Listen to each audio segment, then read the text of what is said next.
Hey there, before you watch the rest of this video, make sure you read the chapter that is due for today.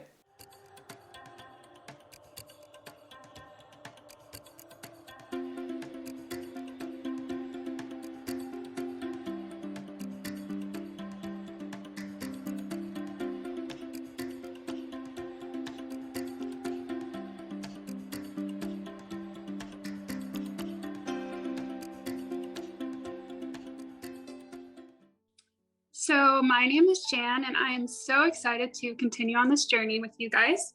So today we'll be going over Proverbs 13, and there's a verse there that stuck out to me. I felt like the chapter was a bit all over the place, but a verse that stuck out to me was Proverbs 24. And I'll read from the NIV translation. So it says, "Whoever spares the rod hates their children, but the one who loves their children is careful to discipline them." And in another version, I think it was the ESV version, instead of careful, it said diligent.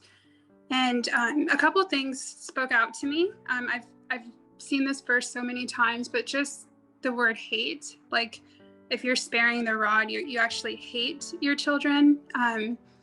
And just in terms of God, I thought of like God as my father and what that relationship has looked like for me the past year or so.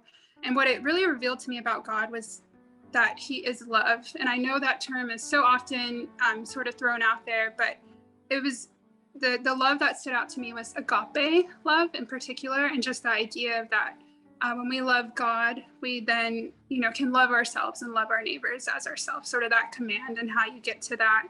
And right now I am reading through 2 Samuel, and a story that stood out to me was David after, the situation with Bathsheba and Uriah.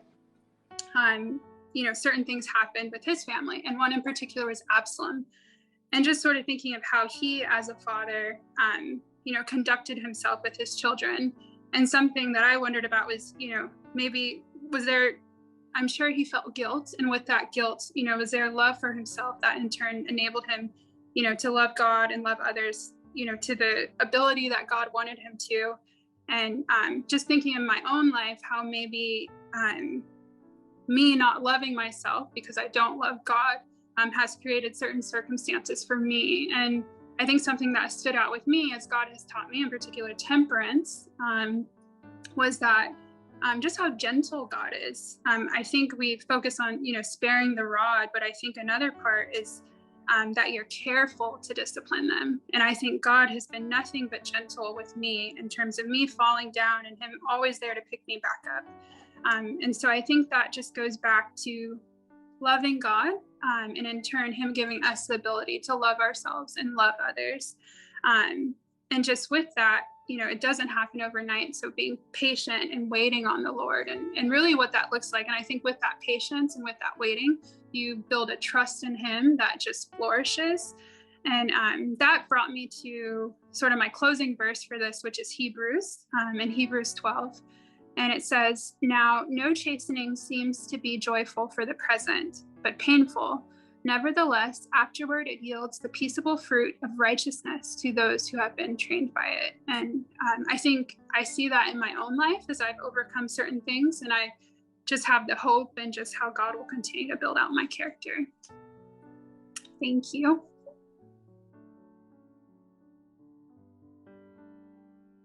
Now it's time for our fast.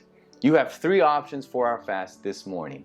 You can choose to fast for 4 to 6 hours from food, which means no appetizers, no entrees, no desserts, no snacks, only water or 100% fruit juice. Or you can fast for 4 to 6 hours from entertainment, meaning no internet TV or regular TV, no social media, no movies, no gaming. Or you can fast for 4 to 6 hours from your phone. No calls, no texts, no apps, no messages, no video chats or calls. Your phone is turned off or put away for the full 4 to 6 hours. Whether you do this now or later, doesn't matter, as long as you're spending 4 to 6 hours fasting from food, entertainment, or your phone. You pick. Each day can be a different fast, and so we invite you to do this, and we hope that God continues to speak to you today. Let us know how your fast has been going by commenting below, whether on Facebook or YouTube, in the comments section. We hope that you have a blessed day, and we'll see you next time.